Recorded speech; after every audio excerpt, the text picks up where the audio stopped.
Hello. Thank you for that introduction, Gary, and thank you to the NES for allowing me to come and speak today. As discussed, my name's Ian Ensum. I'm a psychologist with the Bristol Autism Spectrum Service.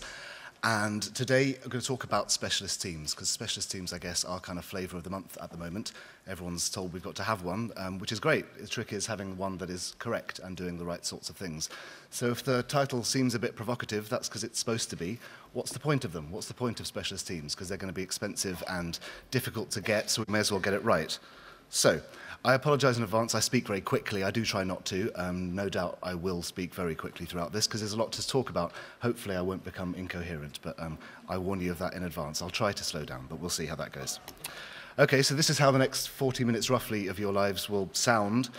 Firstly, something around the social exclusion of adults with ASC, aka our national shame.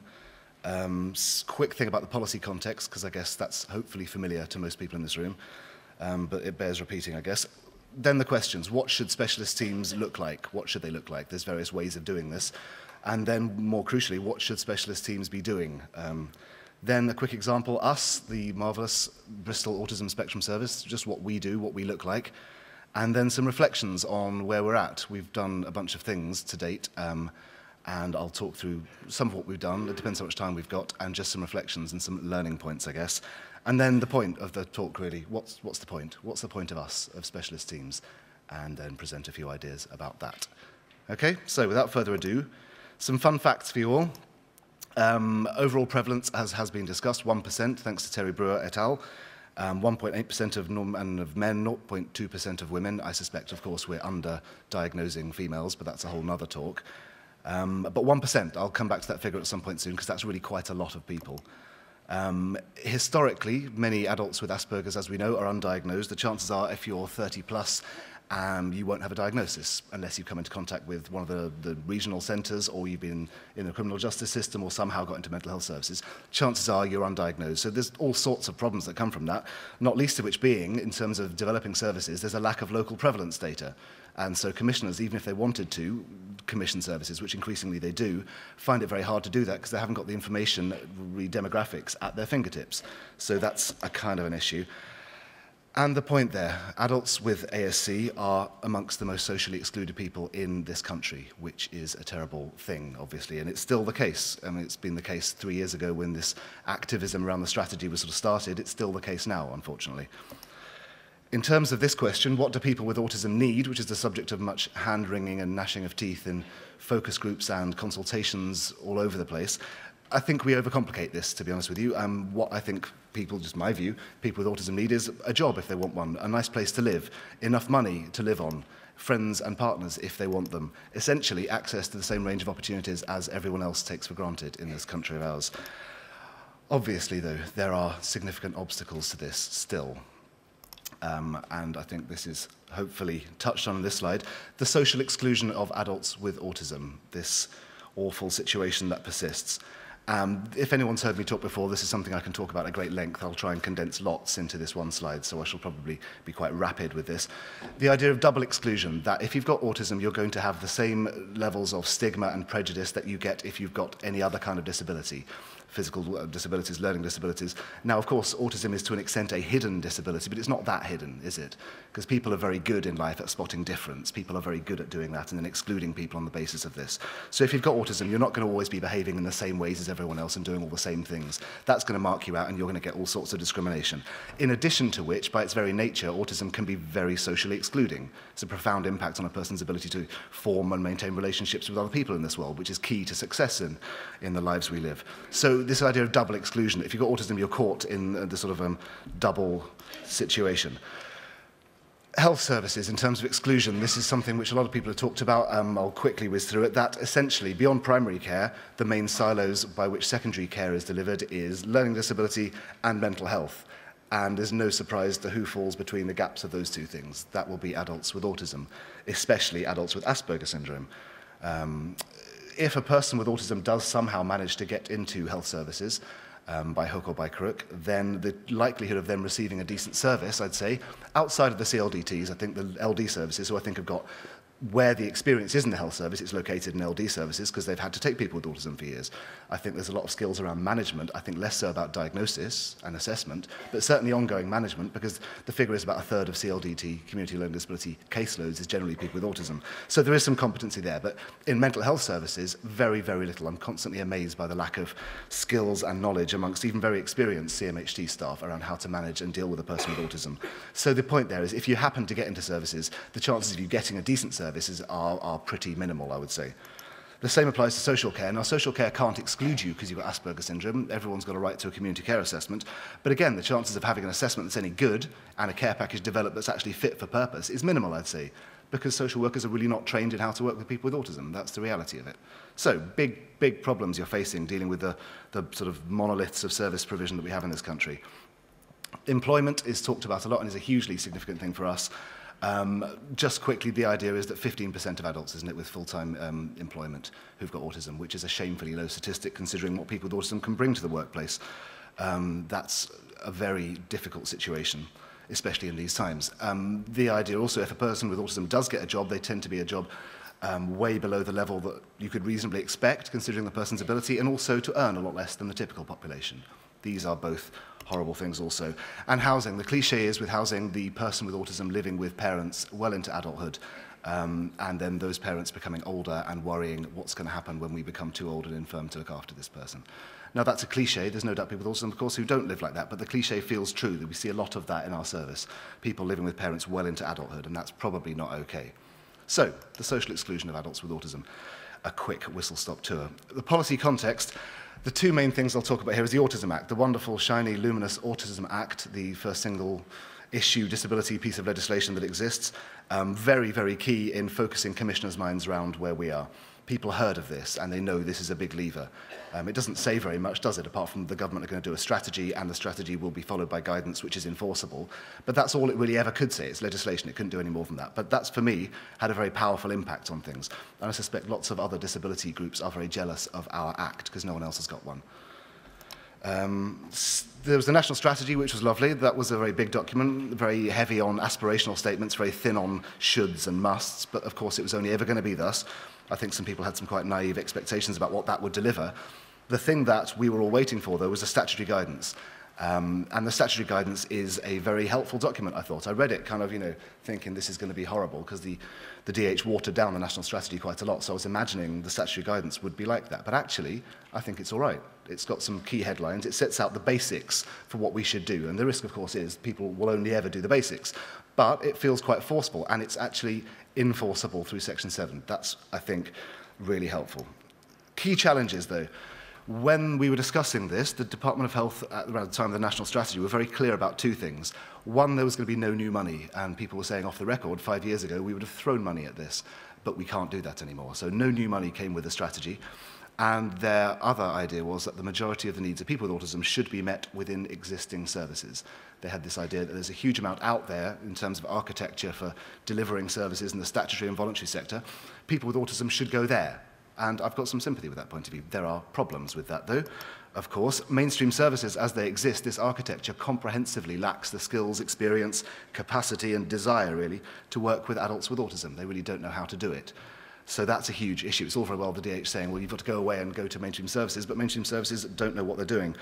That's one thing. The other thing is, if that were just to be the case, there would be a group of people who would still fall through the net, and that would be adults with Asperger's syndrome, who still wouldn't be picked up because there is no architecture in existence to diagnose adults with Asperger's syndrome unless you've got some very specialized needs, that being the problem. So those are the two issues with the DH's point of view. But I sympathize with their second point there. So, the concept of specialist autism teams, which is very much flavour of the month, as I was saying.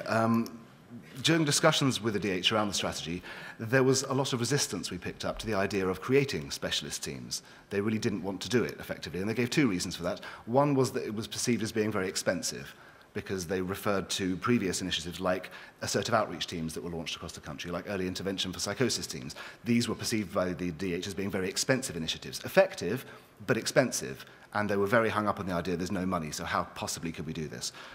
And the second part was the danger of what they called compartmentalization, the idea that you shouldn't have health services that are condition-specific, otherwise you'd end up in this madness where you'd have autism teams, Down syndrome teams, dyspraxia teams. Their view was it should be general teams that pick up all this work. So, lots of toing and froing about that. We argued our case, I think, quite forcefully, and eventually the people in the DH accepted the argument there is a need for specialist local provision with some key provisos. The key question there is, what should this provision look like? And I suppose that's what this talk is really about. NICE was the next big thing. That's the next thing we were all waiting for. Really helpful presentation earlier by Professor Baird. We've all been waiting for this, partly because in the statutory guidance it said, these are the things you must do, but you must wait for NICE to come out. When NICE comes out, review what you're doing in light of what they recommend. So we've all been on tenterhooks waiting for it. It came out for consultation, and overall I thought it was a great help, actually. Lots of really good stuff in there. The bit that I struggle with a little bit is just this section here on terms of provision and what should be done. So what NICE helpfully does, it does recommend that specialist autism multidisciplinary teams are established in each area to provide diagnosis and assessment, care and treatment, care coordination, in bold. I'm just going to leave a pause there. Advice and training to health and social care professionals, support to help people access and maintain housing, education, and employment, support for families and carers, support treatment and care for adults living in specialist residential accommodation, training and support for staff working in these specialist residential services. It's quite a large remit, really, for one little team. It effectively, in my view, argues for an autism CMHT, a community mental health team, for those of you who are familiar with that.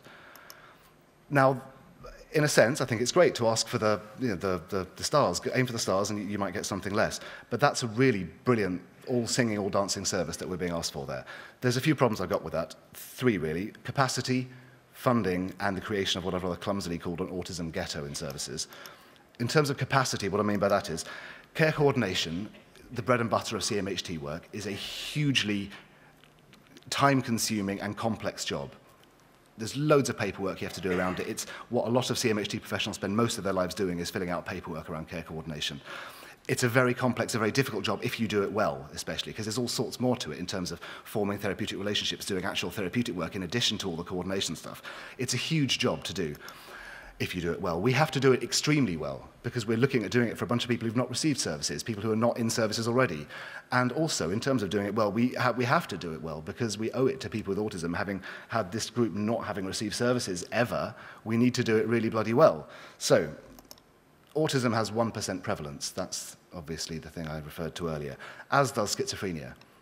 There's loads of teams for people with schizophrenia in any one patch.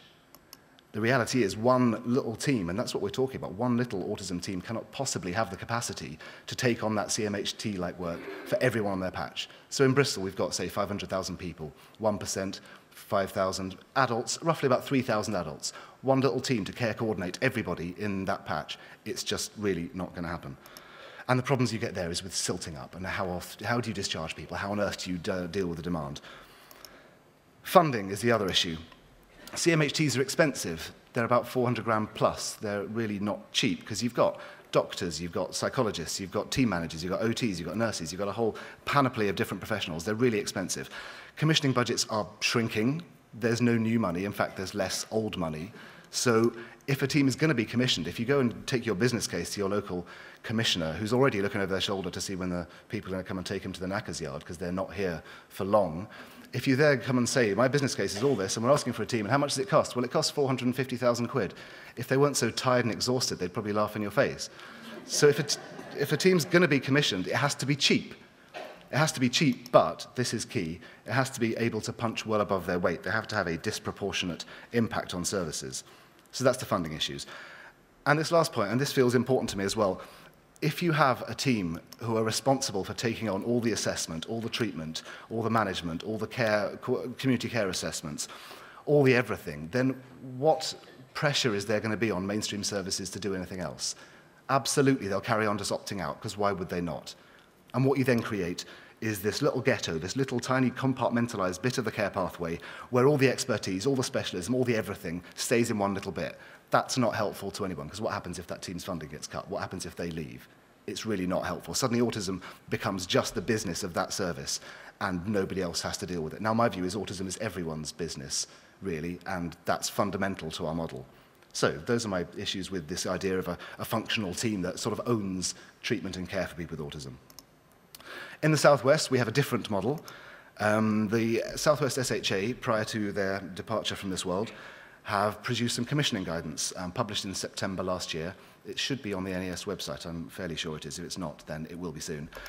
What this does, it sets out a care pathway, strongly, like NICE, recommends the development of a multi-agency, not just multidisciplinary, that's key, multi-agency health and social care thing, jointly commissioned specialist autism teams in every PCT or local authority area. I say every PCT area. Sometimes if you've got a small PCT, you can't afford to do that. So then, in that case, you join up with your neighbours and then you get a bigger one.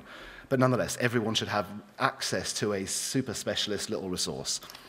These, echoing what I said earlier, need to be compact and cheap, but able to have a disproportionate impact. What's the team for? What is the purpose of this? Because it's an expensive enterprise nonetheless. And I put it in this order specifically. There's a reason for this. Primarily, this service, this team, this specialist team that we're talking about, is there to help people with autism access appropriate mainstream services, help people get access to these services, and then just as importantly, help those services work more effectively and more efficiently with people with autism. Basically, skill up the mainstream to take on this work. And finally, to work directly with people who wouldn't otherwise be able to access services, i.e., the group of people who are a problem for services, adults with Asperger's syndrome, who don't have significant psychiatric comorbidity, who are essentially the group that drove the I Exist campaign, the national strategy, the autism bill, that group of people who would not be picked up. So primarily it's all about helping mainstream services do it better, then we have to pick up the people who wouldn't otherwise be picked up. Yep. Key differences with the CMHT model. Fundamentally, the idea is the opposite of this. Is not to become the people who provide all the services for people with autism. It's really absolutely not. That's not sustainable, locates all the expertise in one small little esoteric part of the care pathway. The role is essentially a facilitative one, to liaise with mainstream services to help them work better, more effectively, efficiently, appropriately with people with autism, and to target what limited resources we've got, and they are very limited resources, towards working with the people who most need it, the people who wouldn't be picked up, adults with Asperger's syndrome. Have I said that enough times? Right, so this is us, the Bristol Autism Spectrum Service. We were set up in 2006, well, we sort of were. I started doing it in 2006, and for about 3 years was doing it kind of out of the boot of a car, meeting people in cafes and things. Finally, we were commissioned properly, I say properly, in 2009. We have a very small budget, which has stayed the same. Essentially, the PCT found about 120 grand down the back of a sofa and gave it to us and said every year you've got to reapply for it. So that's how it stayed for the last 3 years. We have this little budget, and we don't accept that that's enough, so we have to keep on expanding, so we have to be all ingenious about how we do that. Because we're attempting to meet a very big need, essentially. The job we're tasked with is how to work with people with autism in Bristol, all 5,000 people. So the service model we've got has had to be very thoughtful. It's been developing pretty much as the trajectory of the policy and the guidance has developed, and we've had a chance to be part of the groups that did the national strategy and the various other bits and bobs. So we've absolutely changed our model, we've changed our thinking in light of, firstly, the national strategy and all the things that happen around that, and we've had to really think through what we're doing. Once we thought we got a model there, then the economic downturn happened, amazing, so then we had to redo everything in light of that. There's no more resource coming, because we had all these plans to expand and get more money. There was no new money, so we thought, all right, we've still got to do our plans, but with no more money, right. So then that was fine, and now the Nhs Reforms come along, and who knows what that's going to bring. Andrew Lansley is a visionary and a genius, and we don't know where it's going to lead us. So, what we're trying to do, really, is to provide a well-thought-out, we like to think, cheap, effective solution to all the gaps that are there in services, and the gaps are numerous and profound. But what I'm trying to say is we thought a lot about this. This isn't something we just pulled out of a hat. And what I'll talk about now is what we do. We're not precious about it. By all means, we might have got things wrong, and do tell me if that's the case, if you think so. You'll be wrong, obviously, but do tell me. So, this is what we look like. It looks like a lot, but it's really not. There's a few psychologists. There's half a team manager, an assistant psychologist, who, by the way, those who are making teams, they're a very good, cheap, well-motivated, brilliant resource. Assistant psychologists, I can't speak highly enough of them. A training and liaison worker, that'll be Matthew down the front, heavily tattooed person. Do grab him at the interval. We can talk about employment and training until you don't want him to talk about that anymore. We've got one social worker post. We've just succeeded in getting that, thank goodness, from the City Council, an admin, and a tiny bit of a consultant psychiatrist, who's Peter Carpenter, to those of you who might know him, who's sort of our fairy godfather to our service. Now, in terms of what our team does, what's the point of us? We have two broad areas of activity, and again, in this order for a reason. Workforce support, I've called it, broadly, basically providing support to agencies across the care pathway, and that's everyone, from health service, from social care services to voluntary sector. Anyone who's going to be in contact with a person with autism, we want to provide support to them to help them do it better. Primarily, that's what we're there for. And then direct work with people with autism, Asperger's syndrome, who can't access services. Those two things. To break that down a bit, workforce support consists of this. Training. Now, training is talked about a lot. Training is very important. Training, one of the first things we did when we came into post was think about training. There's a lot of training out there. There's a lot of poor quality training out there. We've been consistently underwhelmed by the amount of so-called specialist training that exists for people with autism. Those of you who are commissioners who are buying training, read it first and get someone like us to have a look at it, perhaps, because there's a lot of people making a lot of money out of some fairly substandard training. So I'd watch that if I was you. So one of our first missions was to get some really good weapons-grade training there, because we think that's what people need. Now, that's what's all over the statutory guidance, training. It's fine, isn't it? But training isn't the whole story. There's loads more you need to do, apart from training staff. I'll come on to that in a bit. Anyway, though, an ongoing program of training throughout the care pathway that anyone can access, that's key as well. Various different grades of this training, 1 hour's awareness raising, which is lovely. This is autism, this is what you need to look out for. And then full day, really quite techie training about targeted at specific groups, really what they need to know and what they need to be going away with. And these are the sorts of people we've trained already. It's basically everyone. IAPT, we're all about IAPT at the moment. Social care, inpatient community, residential providers, job centres, supported employment providers, counselling services, GPs, anyone who'll listen to us talk, because we're quite evangelical about the stuff we talk about and we really just want to get in there and talk to people. So anyone who will listen, and quite a lot of people who don't want to listen as well, get trained by us. So that's that. Then there's this. This is the bit I'm really excited about. So you do training. In terms of training, it's lovely. You go to a day, even if it's a brilliant day, you go away maybe a bit enthused, but how much does that ever change practice? I don't know that it does, to be honest with you. What changes practice in our experience is if the people who come to the training can access one-to-one follow-up, one-to-one supervision and consultation about individual cases. So you'll get a bunch of social workers coming on our training, full day, this is all you need to know about social care, but then afterwards, they can come on and book in a slot with our social care professional and have one-to-one supervision about their particular client. We don't do that for weeks and weeks and weeks. They have a couple of sessions of that, but that's really effective in changing practice, having that chance to talk to somebody afterwards. Absolutely key, and I wish that was in the statutory guidance. But please, if you're thinking about commissioning services or strategies, this bit is about the most important bit, having a service of your really so-called expert professionals. I'm slightly against the concept of experts, but there it is. But nonetheless, people who know something about autism, get the people who are providing services able to come in and talk to them about it. So, there's kind of 3 bits to this, one of which is we train and supervise mental health and learning disability professionals, that would be psychologists and psychiatrists mainly, to diagnose people with autism in their services. It used to be, if you were in Bristol, you needed a diagnosis, you'd be referred to me, and I had 1 afternoon a week to do it in. So there'd be a huge waiting list, and again, locate it all in a little bit of the care pathway, I was the only one that could do it. Now, the idea is, if a person's in mental health services already, or they're in LD services, you'll diagnose as the doctor, but I'll help you do it. I'll train you to do it, and I'll hold your hand while you do it. That way, they get seen a lot quicker, and then the psychiatrist, the psychologist skills go up, they know what to do a bit more next time. That's the kind of key thing we've done. Secondly, support social workers to assess people better, to do a decent community care needs assessment, because it's not hard if you know what you're doing. It's not rocket science, this, but it's about having training and supervision about that, and then how to develop properly good personalised care packages. And then broadly on a more strategic level, we talk to organisations locally about how they can modify and adapt the services they provide, how they can think a bit more about what they do to make it accessible to people with autism. So those are the 3 main parts of our supervision service.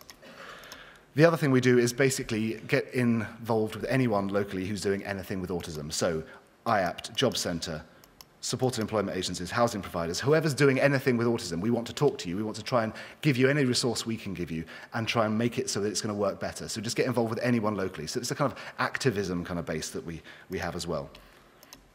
So that's all the workforce support stuff in a very quick summary. In terms of direct work with people with autism, primarily diagnostic service. People need a diagnosis, accessible from primary care. So you go to your GP, get referred, we'll see you for diagnosis.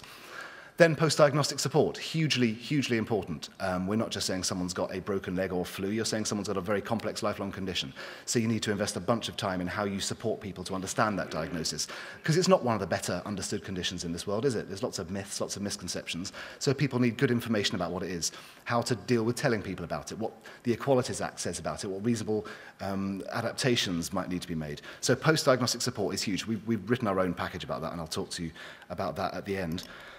After your diagnosis, because diagnosis is a bit of a specific disability-focused assessment on what you can't do, our social workers then do an assessment of need, which is somewhere in between that and a full-on community care assessment. So you'll be seen by our social workers and they'll say, how's your job? How's your housing? How's your life? How's your social networks? The two reports are combined, and then we write a diagnostic report with something else about this is where the person's at. On the basis of that, we offer a signposting service. Well, we can't do all the work about if you've got problems with your housing, love it if we could sort that out, but we can't, so we give you the number of the person who can. So it's signposting to where you go to next. And lastly, and this is the bit that we're really cracking on with now, because I think we've set the first bit up over the last year, now it's about what do we do? What's our capacity for preventative interventions? Basically, how to keep people with autism far away from the clammy embrace of mental health services, because it's not a good place, really, for anyone, I don't think, having worked in them for years. And how we can do that. What can we set up? What can we do? How can we make the most of our little resource? So, self-directed support networks, problem-solving groups. Social skills training is a phrase that really sticks in my throat. I think you train dogs, don't you? Social skills work, social skills groups, lovely. But there's not really one that works for me at the moment, so we're piloting the best one, and we're going to see where that takes us. Probably we'll end up writing our own. Some psychological therapies. Because IAPT, for those of you who don't know, increased access, improved access to psychological therapies, is supposed to help people with anxiety and depression. Anyone can go there. And we're working hard with them to adapt what they're doing to people with Asperger's. But there's a bunch of other stuff people with autism are presenting with that IAPT will never touch. Relationship issues, sexuality problems, some forensic kind of preventative stuff. There's a lot of work that people need that we can't currently provide. So if anyone's got a brilliant idea about how we can set up a free, at the point of access, psychological therapies clinic for autism, then please do come and see me afterwards. And a partner group. We carer groups we sort of balk at because these are adult people we're talking about. Care is obviously hugely important, but partners also are a group that's often overlooked. So we've got a partner group too. That's very briefly speaking our direct work. It bears repeating though. Specialist teams like us, in my view, should only diagnose a person if there's nobody else who can do it. If there's a psychiatrist around or a psychologist around, I think it's their job to do it.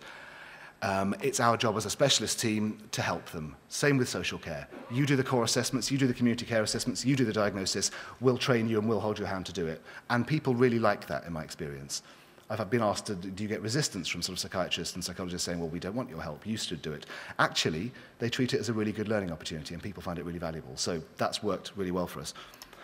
Care coordination, the dreaded thing earlier, care coordination and care management remains with the referring agency, so we do not have the capacity to do that. Social workers, generic adult social work teams, you do it, we'll help you. This frees up a bit of capacity for us to allow us to take referrals from anybody across the care pathway. For supervision, for training, that's our fundamental idea. Anyone can come and talk to us. That's what the PCT are paying for. So, in terms of reflections and learning points on the above, now commissioning, I could talk for several days in a very depressing way about commissioning, but I shan't. And congratulations, by the way, to Sandy. Really interesting presentation and a very heroic attempt at portraying the changes as being good and coherent. I almost believed it, Sandy, I did. Now, about commissioning, there's no money in the system. There's no spare money anywhere, of course. So if we're going to get these teams, which we have to all get, it's going to require money to be taken away from one other resource and given to autism. It's going to be about reapportionment of resources. So for that to happen, you've got to make a business case, and your business case has to be really good and really tight. And it's funny watching the NHS people I work with, the NHS managers try and be business people now. They're just trying to be all serious and pretend they understand business with a big BlackBerry in their trotter kind of going like this. You've got to do that. You've got to make a really good business case, basically, and look to the economics of it. The NEO report was brilliant, I think. Really sophisticated economic modelling, really high-level people doing that report. There's a lot in there for you doing business cases, and it's all about cost savings. Of course, the trouble with cost savings is the cost savings you accrue are going to come from different budgets, as Sandy was saying. You'll spend it in health and you'll save it in social care, but that's why social care and health joint budgets is probably a good idea. Need for joint commissioning and pooled budgets. Again, if it's economies of scale, you're a small PCT, get together with bigger PCTs. Now, clustering exists. Maybe that'll help. Maybe. The impact of the NHS reforms. Who knows what's going to happen? Who knows? The PCTs are obviously going. It's very hard to talk to PCT commissioners about this because they don't know, do they, what's happening. We've got these clusters, which should help with the sort of pooled budgets, but clusters don't seem to know what they're doing, certainly around my way. And they're temporary anyway, because they're off, and I don't pretend to understand the vicissitudes of the model presented earlier. The net consequence is it's impossible for anyone to plan medium to long term, it really is. So we've just got to crack on, basically, which is fine, I guess. In terms of us, our service is woefully underfunded. We cost about twice what we get in, because, and that's the thing, we're not going to stand still at all. We're on a mission to make this happen, and because the PCT aren't giving us money, that doesn't mean we're not going to do it, so we keep on doing it. And then we have to somehow pay for that. So we have to income generate in this mad way. It feels like sometimes we're at the fringe of the new health service marketplace. We're actually almost a business selling a product, and this is what people talk about. In our trust, I wanted a day for doing research, because we've got to do things like social skills groups and diagnostic tools and things. They wouldn't let me have a research day.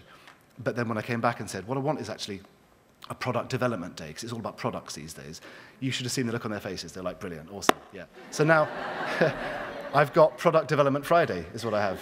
It's brilliant, which is a research day to us, to be honest with you. But there's a big pressure on us to income generate. That's the thing. And that's weird as a clinician. All I've ever done is been in the trenches sort of clinician. And suddenly, we're being told about marketplaces and products and intellectual property and this madness.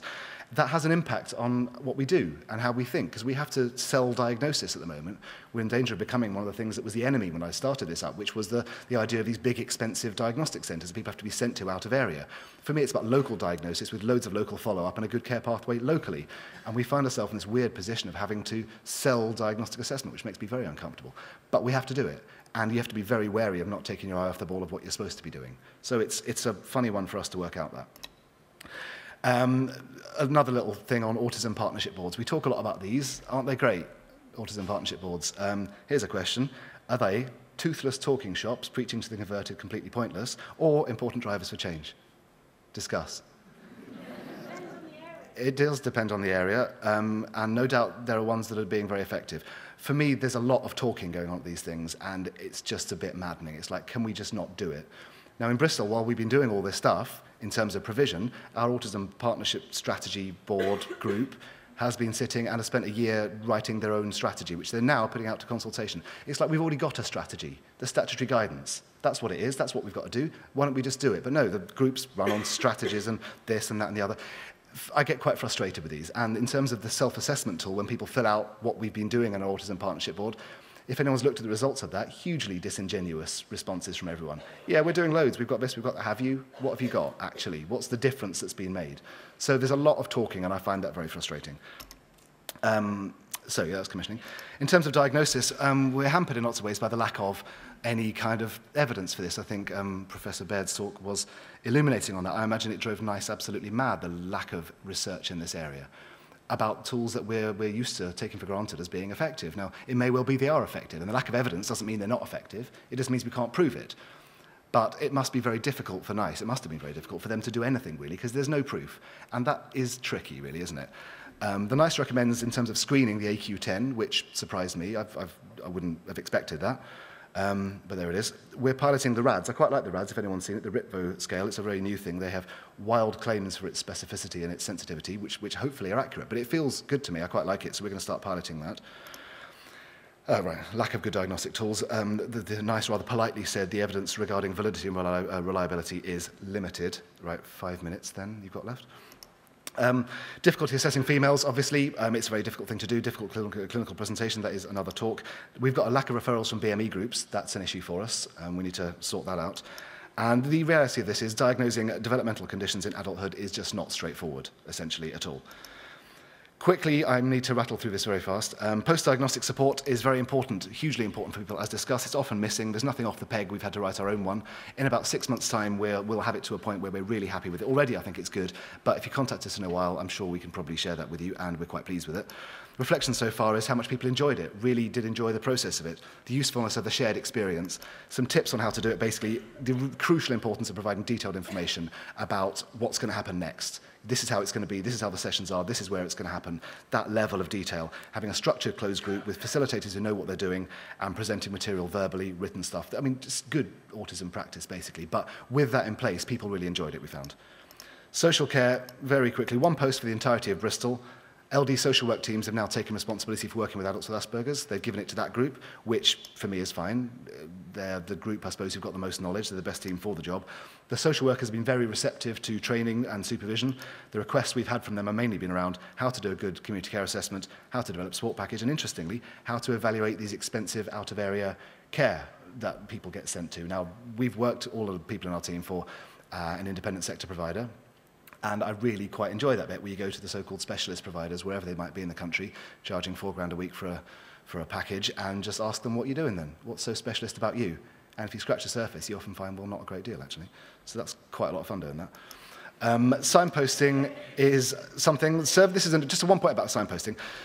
we're talking about signposting somebody else. Go there to get your housing sorted out. Go there to get your benefits sorted out. Now, the person on the end of the phone is much more likely to do that if they know what they're doing. So we've invested a lot of time in developing a bunch of autism champions, key people in those organisations who can actually have an influence and really get onto them and get them excited about autism, train them, supervise them, so that when the guy picks up the phone, the person at the other end of it knows what they're on about. It's what I sort of call potentiation of this care pathway, of this network, so that all the agencies locally know what they're doing and are alert to people with autism. And there's an example about IAPT and Mind, which I don't have time to go on about here. Employment, hugely important thing for us. There's no clear pathway for employment for people with autism. It's even harder in the current climate, God knows. It's very unlikely the specialist teams will have the capacity to understand employment. That's not within our remit. The existing services to do employment don't understand autism. That's obviously the situation. The key issue then at the end, how do we help include one of the most socially excluded groups in the country? We help them get meaningful, real jobs, not just rubbish, pointless jobs, meaningful, real jobs, good quality housing, not just anywhere to live, enough money, social networks, basically access to the same range of opportunity as anyone else. And the final point then, what is the point of specialist teams? What's the point of me?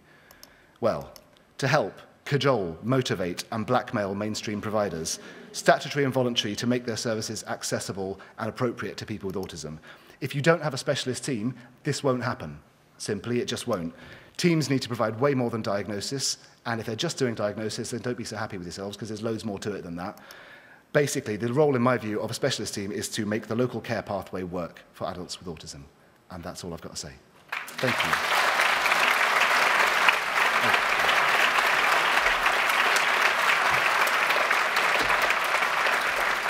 Thank you very much, Ian.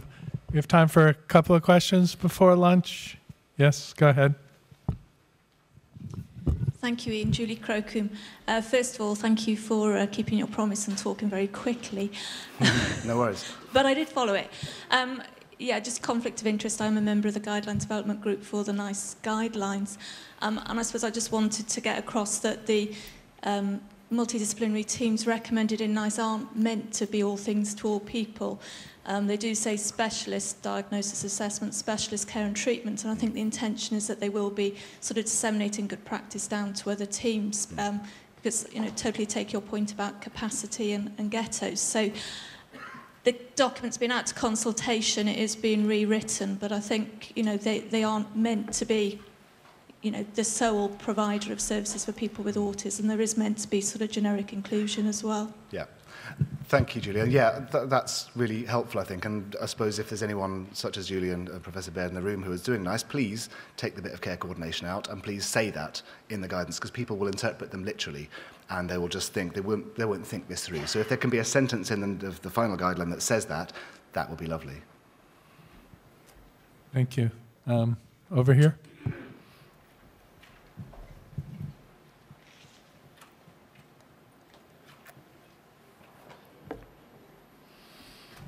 Hi, Ian. I'm a psychologist, diagnostician and a so-called specialist. This is a bit of a tangent from your excellent talk, but how are you preparing for the disappearance of Asperger's syndrome next year? With a certain amount of joy, actually. Okay. Which is just my view on it. Because as a diagnostician, I guess, I've never really believed in the sub-classifications of the spectrum. And if I'm doing a diagnosis, really, it's autism or not autism. It's not Asperger's syndrome, PDD, NOS, atypical autism. That says more for me about psychiatry's mania for subcategorizations than any reality. So I actually like it, and I do appreciate a lot of people with Asperger's syndrome identify with that as a concept, and no doubt that's going to carry on having legs way beyond. I mean, people absolutely can define themselves how they will. But for me, I like DSM-5 criteria. I think they're a lot better. I've really struggled with DSM-4. I like the fact there's sensory stuff in there. I like the fact we have a severity scale and the dyad of impairment as it now exists and the lack of sub-classifications. I think it's excellent, and it's going to make my life a lot easier. I totally agree with you. That highlights the power imbalance, that the power is with us to say now the triad is now a dyad and you no longer have this label. And already I think some people are asking us, do I exist anymore? Right. And I think we really have to be prepared to engage in a dialogue now with people about the power that we have to change their identity. Yep, I agree. Labels have a huge amount of power, don't they? And, yeah, it's a good point.